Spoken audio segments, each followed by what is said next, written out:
Electronic dance music is often defined by sheer, relentless momentum. It's a genre built on looping vocal chops, booming bass lines, and rhythms designed to keep bodies moving in crowded, neon-lit rooms until sunrise. In the center of that overwhelming noise was Tim Bergling.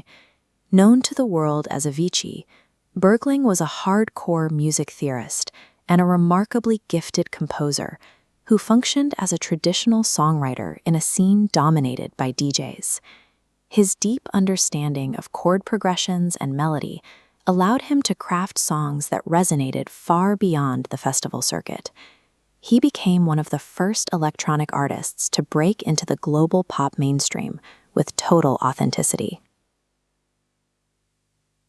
That level of global dominance makes the sudden news of his passing in 2018 difficult to process.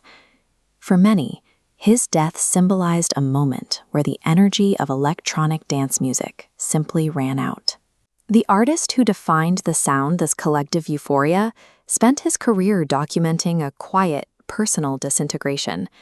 The lyrics to his most celebratory anthems were actually specific, literal accounts of a life the industry was making unsustainable. The roots of Avicii's sound trace back to Stockholm, Sweden. While the global club scene demanded high-octane euphoria, his early environment was steeped in a traditional Swedish melancholy, a cultural signature that emphasizes longing and introspection. He merged these two worlds through a distinct sonic innovation. He stripped back the aggressive digital synthesizers and introduced raw acoustic instrumentation, like the strum of a guitar, directly into electronic dance production. This acoustic foundation allowed him to bridge the gap between the grounded storytelling of folk music and the energy of high BPM club tracks. BPM, or beats per minute, is the standard measure of a song's tempo. The clearest example of this acoustic electronic formula is his 2013 hit, Wake Me Up. The song opens with the lines, "Feeling my way through the darkness," and "Didn't know I was lost." While crowds sang along at the top of their lungs, these words were a literal expression of a young man feeling unmoored by rapid, overwhelming fame. We see this recurring motif in the track Hey Brother, a song that highlights a desperate search for authentic, grounding connections amidst a chaotic professional life. Integrating these acoustic elements provided a necessary mechanism to inject a vulnerable, human narrative into a historically artificial electronic space. Creating that music in the quiet safety of a studio is entirely different from the reality of touring. Avicii was thrust in front of massive, sprawling festival crowds, performing on a relentless global schedule that rarely allowed for rest. A clear dichotomy emerged. He possessed a pure love for making music in isolation, but stepping onto the stage to perform it triggered severe, debilitating anxiety. To survive the spotlight, he developed a specific coping mechanism. He later admitted that alcohol became a magical cure to help him step onto the stage night after night.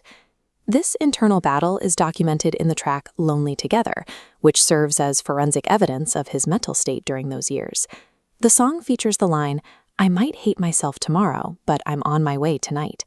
It is a candid recognition of a self-destructive cycle he felt unable to stop. The verse continues with, "I got a bottle of a bottle, you're the poison in the wine."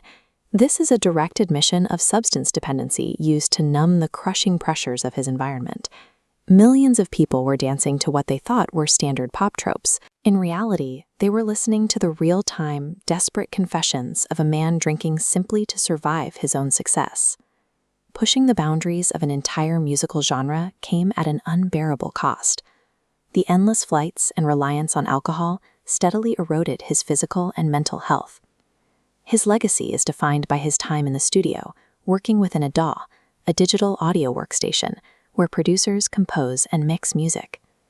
Within those four walls, he operated as a hardcore music theorist, earning a reputation as the last great melodic writer in electronic music. Despite the personal tragedy, his discography remains a masterclass in taking raw human vulnerability and placing it at the center of the dance floor. We can hear his final message to his listeners in the track The Nights. The song features a line that became his epitaph. He said, "One day you leave his world behind, so live a life you will remember." This sentiment connects back to his track Fade into Darkness. While Tim Bergling physically departed this world, Bo's melodies ensured his musical permanence. He managed to synchronize millions of people in celebration, while simultaneously articulating an individual, mounting distress. He made the world dance to the rhythm of his own fleeting humanity.